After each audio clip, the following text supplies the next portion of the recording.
During the past 20 years, the world has experienced three crises. The first in 2001, when the dot-com bubble burst. The second, in 2008, we felt the global financial crisis. And third, in 2020, we had the beginning of the COVID crisis.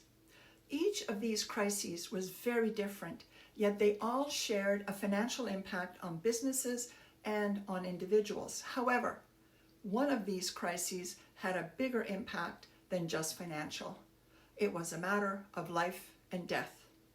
This aspect had far greater effect on people's lives, decisions, and businesses than any other crisis in recent history. Looking back over those years and seeing what is happening in business today, 5 commonalities emerge among the 3 crises. Let's call it the post-crisis status. These commonalities cannot be overlooked. Today, I will examine one, certainly not at a deep level, but through the lens of the risk it creates for the business. Firstly, what has commonly happened when trying to recover from a crisis is to examine the behaviors. Yet, what would be more effective than looking at behaviors would be to examine the effects that the changing dynamics in the environment are having on individuals and businesses. Without understanding those changes, a sense of disorientation from the purpose of the business surely occurs. An example of this is employee engagement, or more to the point, the lack of it. At multiple levels of the business, this lack of engagement is becoming more and more visible.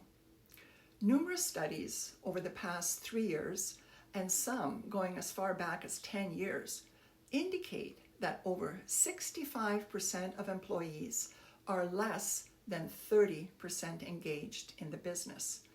Not an encouraging statistic by any measure. So, what is contributing to that? Well, the key point here is that people feel disconnected from the business and its strategy. Remote work doesn't even begin to factor into this. They're disconnected from where is the business going? What is the current state? And how will changes affect employees at every level?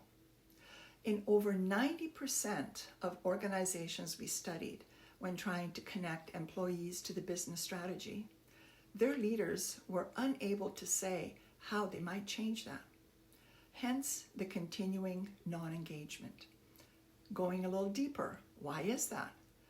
What I can say is that many organizations have lost the critical alignment that is necessary for a business to thrive in a disruptive environment, though one might argue that we've been in a disruptive environment ever since Henry Ford invented the automated assembly line. The importance of this alignment that I refer to is paramount. The managers who are charged with executing strategy must be able to connect to the why, what, and how of execution. They must be able to apply these to the resources they have, the primary of which is people. No matter if they are making important decisions or serving customers on the front line.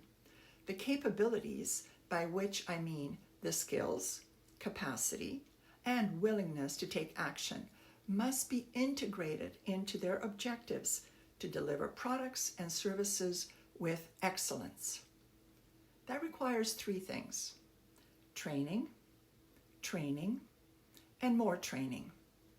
Leaders, by simply and clearly communicating the strategy and sharing its details with the people who are charged for executing it, then being open to feedback, the company will achieve its goals for growth and profitability.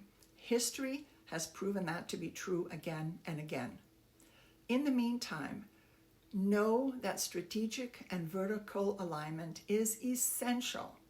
You can participate in a confidential diagnostic of your organization.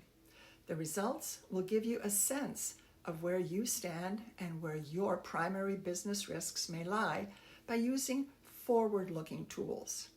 I can help you discover tools that will inform you of the most effective areas to focus on that will help to mitigate any new risks that may emerge.